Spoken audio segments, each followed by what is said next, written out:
Modern investing is often portrayed as a high-stress race, a cycle of checking stock prices, tracking news alerts, and making frantic trades.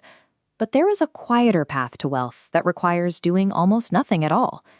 The strategy originated in the American Old West, long before the arrival of digital banking. To protect their most valuable possessions, pioneers would place gold coins and family heirlooms inside a coffee can and bury it in the backyard. These items, including land deeds and certificates, stayed in the ground for decades. Because they were left undisturbed by the owner's impulses or the chaos of the world, the value of those assets was often significantly higher when the can was finally opened years later. We can translate this analog habit into a modern digital portfolio. By selecting 10 to 15 high-quality stocks and metaphorically burying them, we create a system that protects our wealth from our own worst instincts. Financial analyst Robert Kirby formalized this theory in 1984 after discovering a peculiar account. A client's husband spent years buying $5,000 worth of every stock Kirby's firm recommended. However, he completely ignored the firm's subsequent advice to sell. He took the physical stock certificates, put them in a safe deposit box, and never looked at them again. When Kirby reviewed the portfolio, he found that while a few positions had gone to zero, a handful of super winners had been allowed to compound for decades. One single position had grown to be worth over $800,000. This result is driven by the power law. In a typical 10-stock portfolio, 2 or 3 companies fail, and 5 or 6 track the market. But the final 1 or 2 become massive outliers, growing 50 or 100 times their original size. Active investors often sell their winners early to lock in small gains, effectively cutting their flowers to water their weeds. The coffee can strategy does the opposite, forcing you to let those mathematical outliers grow until they dominate the entire portfolio. Step 1 is identifying Lindy companies. These are businesses providing essential services, like healthcare or payment processing, that have already survived for decades and are almost certain to be needed 20 years from now. Step 2 is filtering those businesses for quality. We look for a high return on equity combined with very low debt. As shown in this screener interface, these filters isolate money printers, companies that generate enough internal cash to grow without needing to borrow from banks or issue new shares.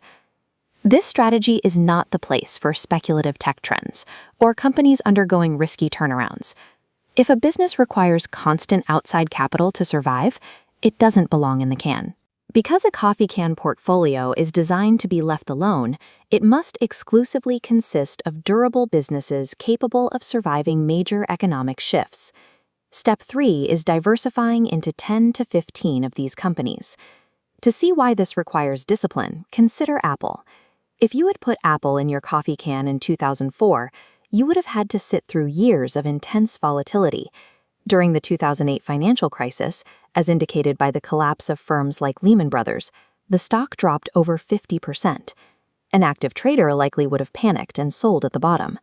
You would have also faced the 2011 death of Steve Jobs, a moment when many critics claimed the company's era of growth was over. By never opening the can to check the news, you would have ignored those crises and captured a 10,000% gain. The massive growth shown here makes those historical panics look like tiny, insignificant dips. This isn't unique to tech. Monster Beverage, a simple energy drink company, has performed similarly over the last 20 years by simply being left undisturbed. Mathematically, the gains from just one winner like this will completely overwhelm the total losses from the other companies in your portfolio that fail.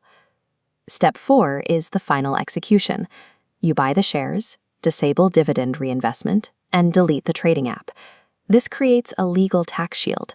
Every time an active investor sells a winner, they lose 15 to 20% of that money to capital gains taxes. By never selling, you keep that full 20% inside the can, where it continues to earn interest for you. Removing the sell button also protects you from the emotional cycle of buying when you are greedy and selling when you are scared. This relies on the core math of compounding. In this formula, the exponent n represents time. Because compounding is backloaded, the most significant wealth generation happens in the final years of the investment. The act of physical separation, deleting the app and walking away, is what allows that time exponent to reach its full potential. Once your research is finished and your positions are set, the heavy lifting is over.